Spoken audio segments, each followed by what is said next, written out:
Hey, thanks for tuning back in. We're continuing our exploration of Tom Taylor's Dark Knights of Steel.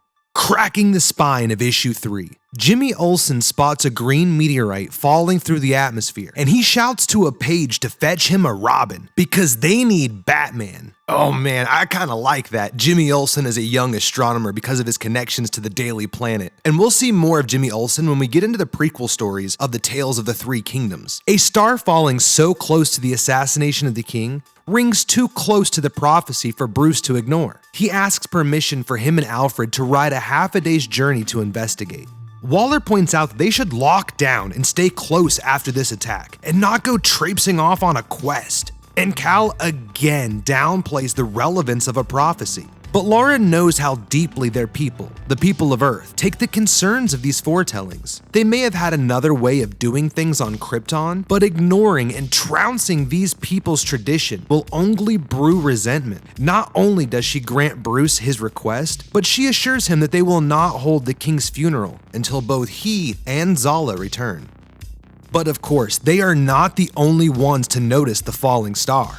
The Metal Men of the Land of Magnus. The Metal Men. Gold, iron, lead, mercury, tin, platinum. First appearing in the early 1960s as a team of androids created by Dr. Will Magnus. They have appeared dozens of times throughout DC history. Here, they ride into the crater to claim the fallen object as their own.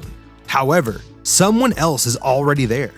That green cape had me hoping. But no, not the Green Man. Zala El. And Gold pulls his sword on her. Why is the princess of the neighboring kingdom just casually in their land? She doesn't hesitate, snaps his blade, and then punches her fist straight through his body, puncturing both sides of his armor. And I know Gold's a soft metal, but still. Zala doesn't stop there. She eliminates the Metal Men with a brutal swiftness. This woman is on a killing spree. I don't know what her deal is. I mean, something's not right. She's completely sane and normal 1 second, and then ripping through bodies the next.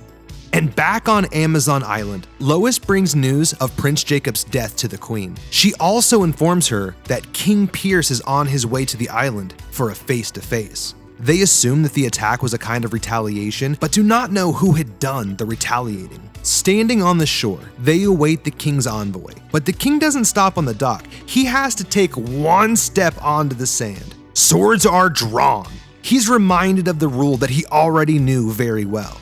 I assume that he did this on purpose, just one foot, one step, just to prove that he will. But then they offer a compromise of having the meeting on their ship. Lois is highly suspicious of this. In her words, she's pretty certain that they're responsible for the death of one monarch already. But Queen Hippolyta trusts the Kingdom of Storms and agrees to the terms. On the boat, Jefferson speaks of his son, of the gifts that he possessed, the gifts that his kingdom was robbed of.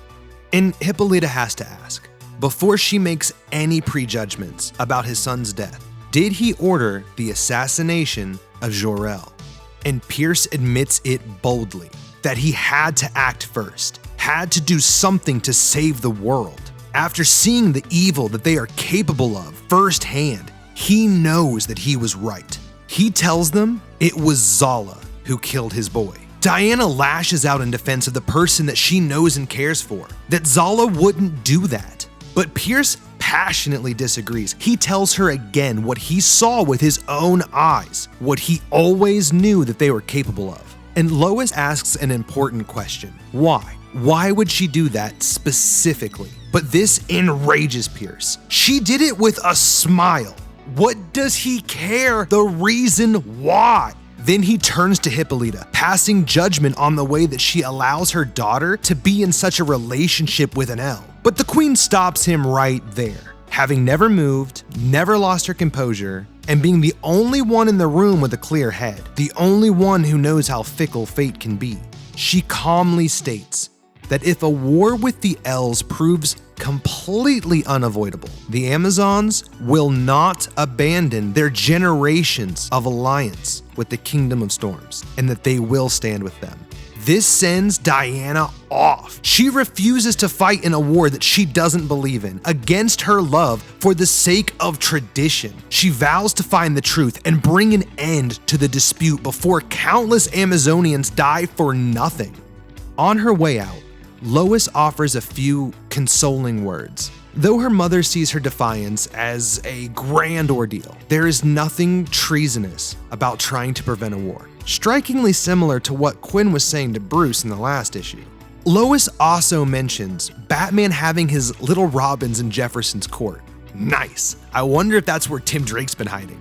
But as Diana soars off in the opposite direction as the fleet of storms, she unknowingly speeds off farther from what she desires most. On the flagship, Constantine speaks to King Jefferson, expressing his concern that the king's behavior may have driven away the Amazonians' best weapon, while asking for their aid. But that's not how Jefferson sees Diana, not as a great benefit to Hippolyta, but as a hindrance. The way he sees it, he just removed the L's largest supporter from the Queen's ear.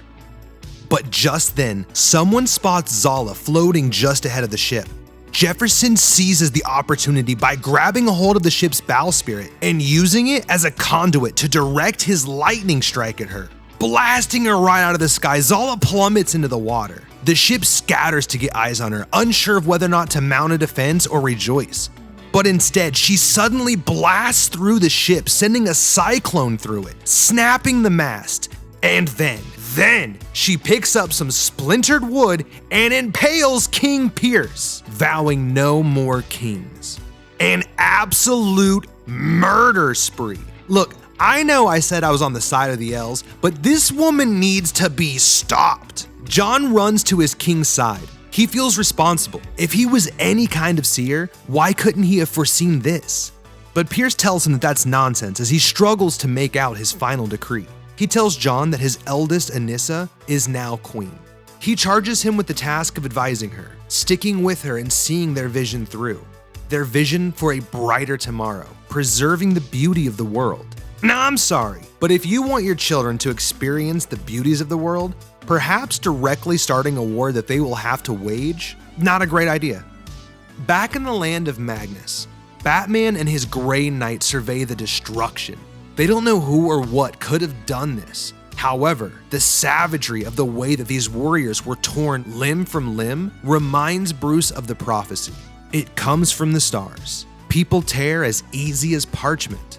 As they investigate farther into the crater, they find a mysterious glowing green stone. Alfred pulls it free from the rubble, but the closer Bruce gets to the stone, the weaker he feels, until falling unconscious. Alfred tosses the stone and rushes to Bruce's side, and the detective notices how the stone didn't affect Alfred the way that it had himself, deducing that it had to do with his lineage, and prepares to tell Alfred what he had learned. But the Grey Knight stops him, telling him he already knows this, and a great deal more, adding that it's time that Bruce learns the whole truth.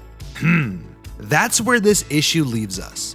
The next chapter has loads of revelations and world building. Make sure you're subscribed if you want to catch more.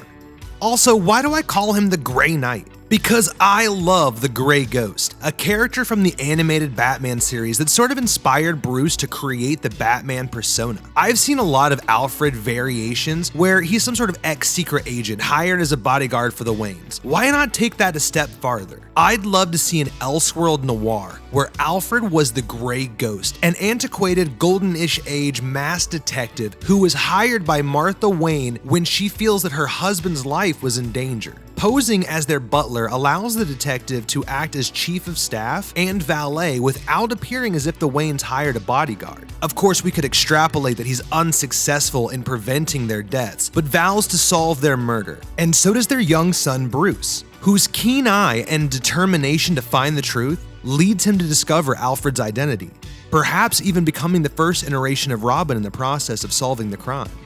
I don't know, just an alternate origin that I've often entertained, especially after seeing a young Bruce investigate the Court of Owls in the New 52 Volume 1. I've got a few of these. If you like hearing about my own personal headcanon, then leave a comment below and I'll be sure to sprinkle these into some other videos. Until next time, enjoy yourselves.